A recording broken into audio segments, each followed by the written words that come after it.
Marso 23, 2023. Pagbasa gikan sa Santos nga Ebanghelyo sumala ni Juan.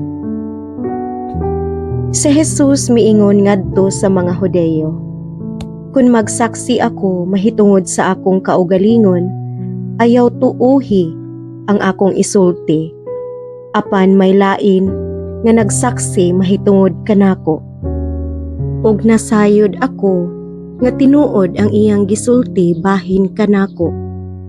Gipadala ninyo ang inyong mga sinugo ngadto kang Juan ug misaksi siya mahitungod sa kamatuoran. Hinuon wala ako magkinahanglan sa pagsaksi sa tao. Gisulti ko lamang kini aron kamo maluwas. Si Juan sama sa suga nga nagsiga ug nagdanag ug ikalipay ninyo ang pagpahimulos ug makadiyot sa iyang kahayag. Apan may nagsaksi mahitungod kanako nga labaw pa sa gibuhat ni Juan.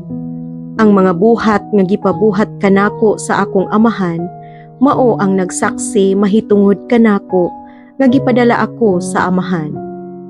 Ug ang amahan nga nagpadala kanako nagsaksi usab mahitungod kanako. Wala kamo makadungog sa iyang tingog, ug wala ninyo makita ang iyang naong. Busa ang iyang mga pulong, wala magpabilin diha kaninyo. Kay wala man kamo mutuo sa iyang gisugo. Nagtuon kamo sa kasulatan kay gituuhan man ninyo nga diha kanila makakaplag kamo sa kinabuhing dayon. Ug sila mismo nagsaksi mahitungod kanako. Apan kamo, dili buot muari kanako, aron unta makabaton kamo kinabuhi.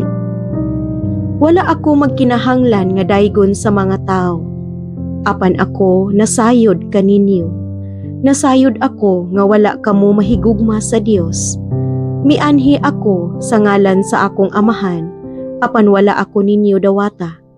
Kun may muanhi hinuon sa iya lamang kaugalingong ngalan, dawato ninyo siya.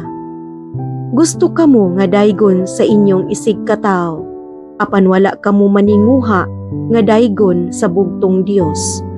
Busa unsaon man ninyo sa pagtuo, apan ayaw ninyo huna-hunaa nga isumbong ko kamo sa akong amahan. Si Moises nga maoy inyong gilauman, maoy magsumbong kaninyo. Kung tinuod pang mituo kamo kang Moises, mutuo sab kamo kanako. Kay nagsulat man siya mahitungod kanako. Apan wala man kamo mutuo sa iyang gisulat, unsaon ninyo pagtuo sa akong gisulti. Ang Ebanghelyo sa Ginoo. Daygon ko ikaw, O Kristo.